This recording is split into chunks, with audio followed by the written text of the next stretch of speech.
Salam sejahtera Malaysia, denyut nadi suara rakyat bergema di channel ini. Jangan lupa tekan butang subscribe, like dan share. Malaysia kita punya, cintai Malaysiaku, kita jaga kita.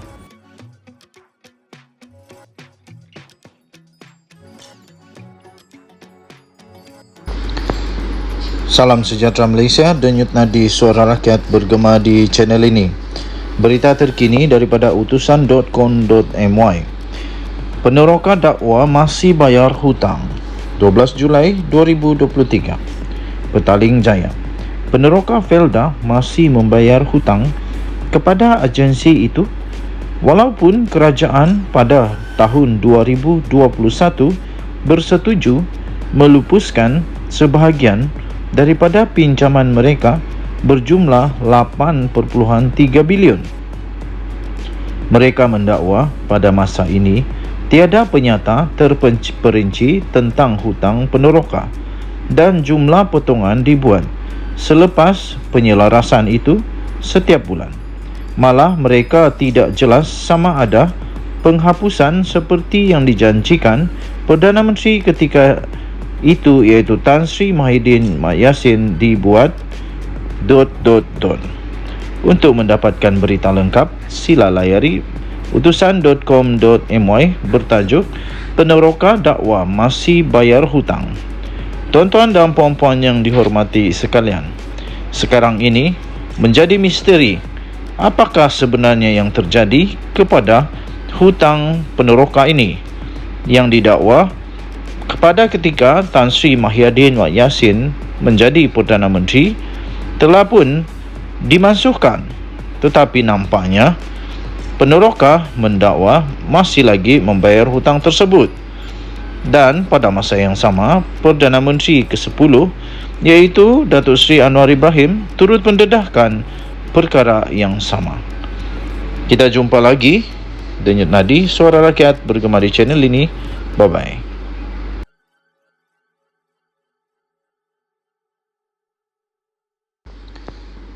Salam sejahtera Malaysia, denyut nadi suara rakyat bergema di channel ini.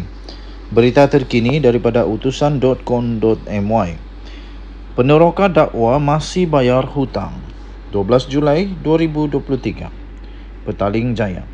Peneroka Felda masih membayar hutang kepada agensi itu walaupun kerajaan pada tahun 2021 bersetuju melupuskan sebahagian daripada pinjaman mereka berjumlah 8.3 bilion. Mereka mendakwa pada masa ini tiada penyata terperinci tentang hutang peneroka dan jumlah potongan dibuat selepas penyelarasan itu setiap bulan.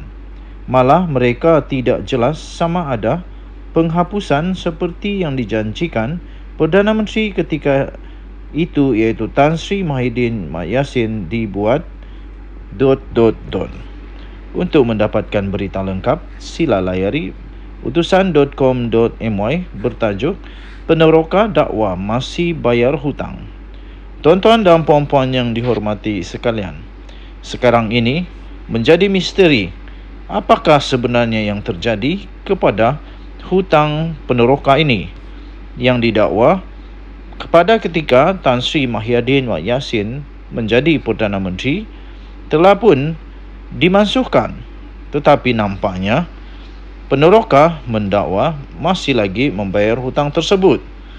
Dan pada masa yang sama, Perdana Menteri ke-10 iaitu Datuk Seri Anwar Ibrahim turut mendedahkan perkara yang sama. Kita jumpa lagi denyut nadi suara rakyat bergema di channel ini. Bye-bye.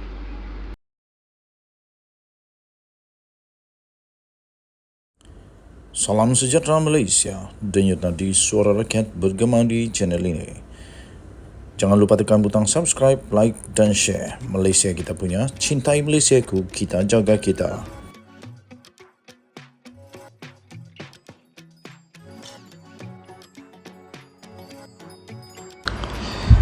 Salam sejahtera Malaysia, denyut nadi suara rakyat bergema di channel ini. Berita terbaru daripada bharian.com.my. Sanusi perlu taubat nasuha. 13 Julai 2023. Berita penuh Putrajaya. Menteri Besar Kedah, Datuk Seri Muhammad Sanusi Madnor, dinasihat melakukan taubat nasuha dan tidak menjadikan semua perkara sebagai bahan kempen yang merosakkan diri sendiri. Presiden UMNO, Datuk Seri Dr. Ahmad Zahid Hamidi berkata, politik bukan bahan lawak atau bahan gurauan dan tidak perlu bagi beliau untuk berbahas dengan individu yang tidak bijaksana dalam mentafsir fakta dan auta.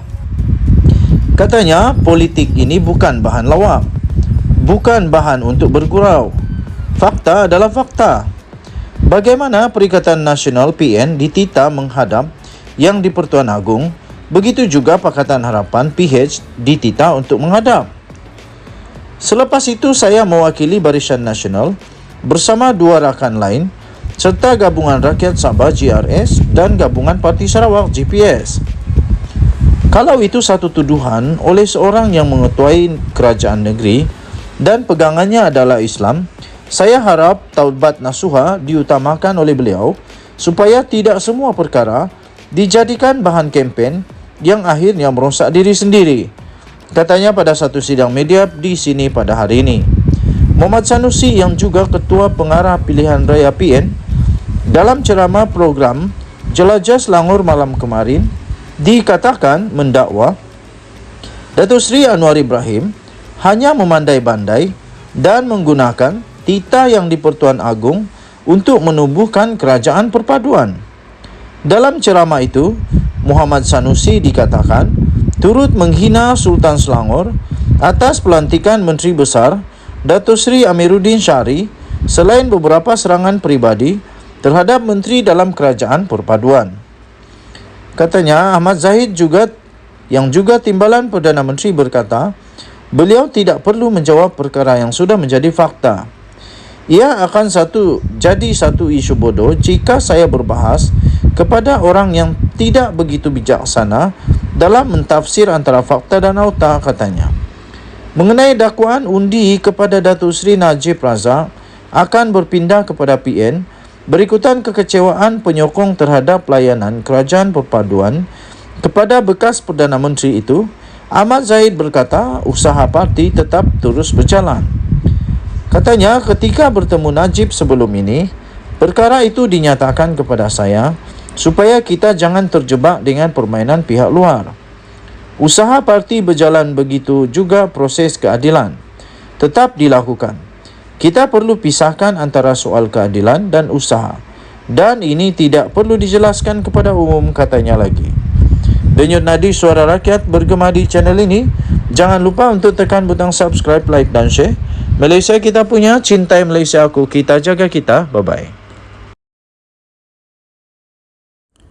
Salam sejahtera Malaysia. Denyut nadi suara rakyat bergema di channel ini. Jangan lupa tekan butang subscribe, like dan share. Malaysia kita punya, cintai Malaysia ku, kita jaga kita.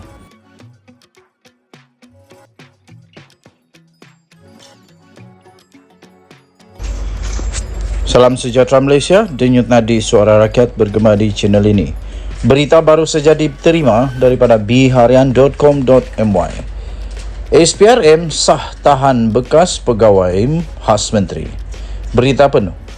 Kuala Lumpur, seorang bekas pegawai khas menteri pada tahun 2019 telah ditahan oleh Suruhanjaya Pencegahan Rasuah Malaysia SPRM selepas beliau disyaki telah meminta rasuah berjumlah kira-kira RM25,000 daripada individu Jun yang lalu. Lelaki yang berusia lingkungan 40-an itu ditahan kira-kira jam 5 petang di Ibu Pejabat SPRM Putrajaya ketika hadir memberikan keterangan semalam. Difahamkan suspek meminta wang berkenaan sebagai dorongan untuk mendapatkan kelulusan permohonan untuk taraf kewarganegaraan. Sumber berkata suspek itu dikatakan meminta rasuah daripada seorang lelaki tempatan yang memohon untuk membuat permohonan taraf kewarganegaraan bagi anak kandungnya. Katanya, Jun lalu suspek itu menghubungi individu terbabit yang telah memohon taraf kewarganegaraan bagi anaknya sejak tahun 2015. Suspek juga memaklumkan surat kelulusan permohonan taraf warga negara sudah ada padanya dan meminta individu itu untuk membayar sebanyak RM25,000 sebelum menyerahkan surat kelulusan itu, kata sumber kepada BH pada hari ini. Difahamkan penahanan suspek itu dibuat hasil pendedahan dan gesaan Perdana Menteri Datuk Seri Anwar Ibrahim yang meminta ASPRM menyiasat lanjut kegiatan rasuah dalam kalangan segelintir pegawai di Jabatan Pendaftaran Negara JPN. Sementara itu, pengarah bahagian perisikan ASPRM, Datuk Azmi Kamaruzaman ketika dihubungi mengesahkan penahanan lelaki berkenaan. Katanya, suspek itu ditahan bagi membantu siasatan mengikut Seksyen 16-A Akta SPRM 2009. Magistrat Iza Zulaika Rohainuddin membenarkan suspek itu direman 3 hari bermula pada hari ini sehingga 14 Julai selepas SPRM mengemukakan permohonan reman di Mahkamah Magistrat Putrajaya pagi tadi. Awal bulan ini, Anwar mendedahkan Jabatan Immigration dan JPN disiasat pihak berkuasa berhubung amalan rasuah dan salah guna kuasa. Perdana Menteri turut memaklumkan menerima maklumat berhubung unsur salah guna kuasa di JPN apabila proses mendapatkan sijil warga negara dikenakan bayaran tertentu ke atas mereka yang layak mendapat status kewarganegaraan. Susulan itu, Menteri Dalam Negeri Datuk Seri Saifuddin Nasution Ismail mendedahkan seorang pegawai JPN dipercayai meminta sejumlah wang bagi kelulusan permohonan warga negara dan maklumat mengenainya telah pun diserahkan kepada ASPRM. Denyut nadi Suara Rakyat bergema di channel ini. Jangan lupa tekan butang subscribe, like dan share. Kita jumpa lagi. Malaysia kita punya. Cintai Malaysiaku, kita jaga kita. Bye-bye. Salam sejahtera Malaysia. Denyut nadi Suara Rakyat bergema di channel ini. Jangan lupa tekan butang subscribe, like dan share. Malaysia kita punya. Cintai Malaysiaku, kita jaga kita.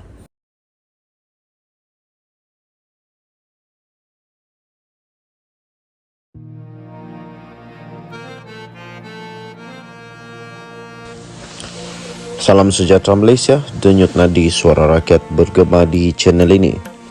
Berita terkini daripada BH Online. Proklamasi Melayu sukar tarik sokongan orang Melayu, kata Tun Dr. Mahathir Mohamad 8 Julai 2023. Berita penuh Shah Alam. Tun Dr. Mahathir Mohamad mengakui sukar menarik golongan muda untuk menyokong serta menandatangani proklamasi orang Melayu yang bertujuan menyatukan orang Melayu melangkaui garis politik. Bekas Perdana Menteri itu berkata, ini kerana golongan muda tidak mengikut sejarah negara serta perjuangan pemimpin terdahulu.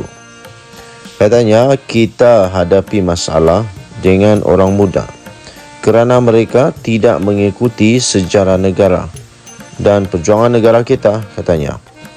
Tambahnya lagi, banyak daripada orang muda tak faham. Dia cakap, mereka sekarang okey. Tapi dia berada dalam keadaan okey sekarang sebab kita, iaitu perjuangan pemimpin terdahulu, katanya.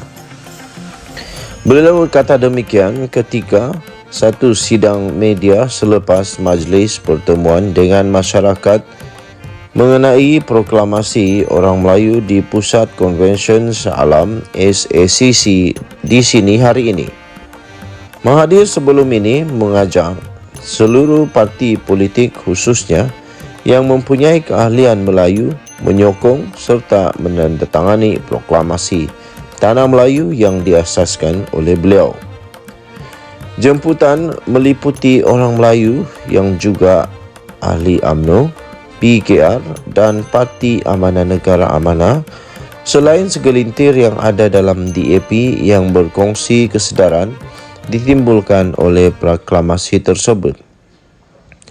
Mahathir menegaskan, Apabila orang Melayu dapat bersatu dan bersetuju dengan keadaan, dengan kesedaran yang ditimbulkan proklamasi, maka ia menjadi tanggungjawab setiap parti yang berlandas perjuangan. Salam sejahtera Malaysia, denyut nadi suara rakyat bergema di channel ini. Ada satu berita yang agak lucu betul lah. Kalau kamu setuju lucu, kamu boleh tulis sana lucu, tapi apa-apa sajalah. Tiba-tiba saja Wan Saiful, bekas orang kuat Muhyiddin ini tiba-tiba saja kena jadi Setiausaha Agung DAP ke? Tapi dia berkata sampai mati pun saya tak ingin jadi Setiausaha Agung DAP. Anthony Locke sebelum ini meminta Wan Saiful agar supaya tidak mencampuri urusan DAP, terutama dalam soal bakal-bakal calon yang akan bertanding dalam PRN Pulau Pinang. Sampai timbullah cerita ini, iaitu sampai mati pun saya tak jadi. Saya tak ingin jadi Setiausaha Agung DAP, kata Wan Saiful. Jadi kalau tak mau jadi Setiausaha Agung DAP, janganlah menyibuk. Lebih baik Wan Saiful fokus dengan kes mahkamahnya itu, sebelum kalaulah dia kalah nanti dia masuk penjara. Jadi daripada nak sibuk parti orang, bagus dia sibuk dengan hal dia sendiri. Dia pun ada masalah sendiri. Itu jawaban daripada Datuk Wan Saiful Wanjan kepada pertanyaan sinis Setiausaha Agung DAP Anthony Locke berhubung ura-ura terdapat usaha pihak tertentu untuk menukar Ketua Menteri Pulau Pinang.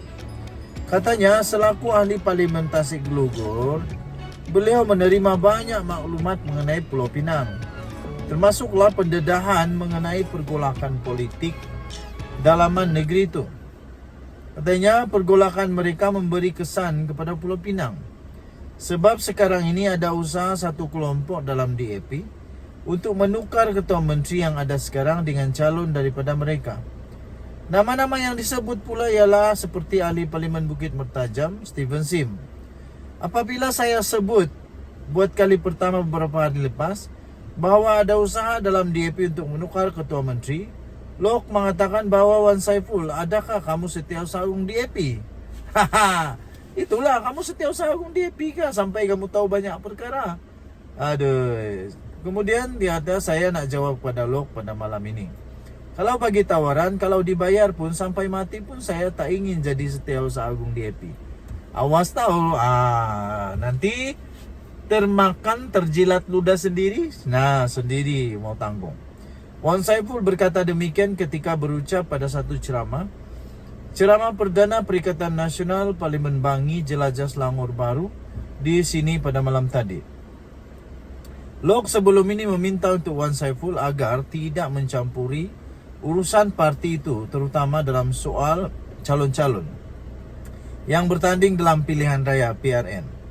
Beliau juga menasihatkan supaya bekas Ketua Penerangan Parti Pribumi Bersatu Malaysia itu supaya menjaga urusan partinya sendiri berbanding al-ehwal parti lain.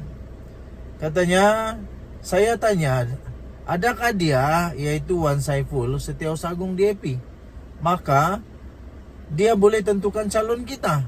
Soal lo. Jadi itulah Wan Saiful, lebih baik fokuslah dengan parti sendiri, fokuslah dengan masalah sendiri. Kes mahkamah, rasuah. Lepas tu kalau nak fokus, kalau nak sibuk tentang hal parti, sibuklah dengan presiden kamu yang dah dua kali naik mahkamah, maksudnya di mahkamah. Lebih baik begitu daripada sibuk dengan parti yang lain. Dan jadi suara rakyat bergema di channel ini. Bye bye.